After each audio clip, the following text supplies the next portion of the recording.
The first checkmate we'll be going over is called Anastasia's mate. In Anastasia's mate, one side's king, in this case black, has his king trapped on the edge of the board. So on the side of the board here, the black king is trapped. The knight controls g6 and g8, and his pawn prevents him from going to g7. Therefore, we can give checkmate very easily by playing rook to h4 checkmate.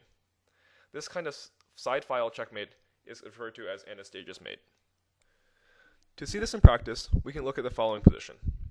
In this position, it's white to move, and it's hard to believe that white can checkmate black in a mere couple of moves. In fact, white here barely can give even any checks.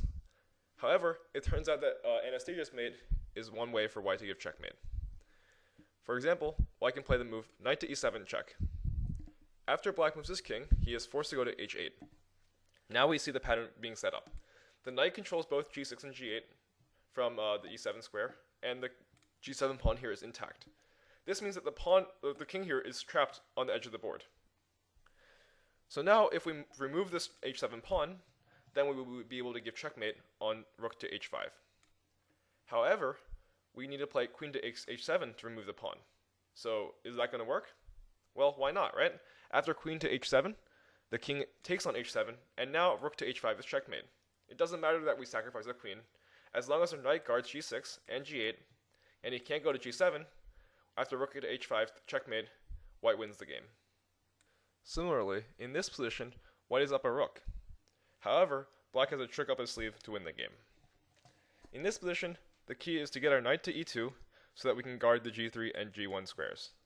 We notice that we can once again sacrifice our queen on h2, and we have rook to h8, and that will be checkmate. So we see that our pattern's here, so we just need to execute it. After knight to e2 check, white plays the move king to h1, and now, after queen takes h2 check, white is forced to take on h2. So both of these moves have been forcing so far, and after king takes h2, we notice that the king can't go to g2 because the pawn's there, and the knight guards both g1 and g3. Therefore, we can play the move rook to h8, and that will be checkmate.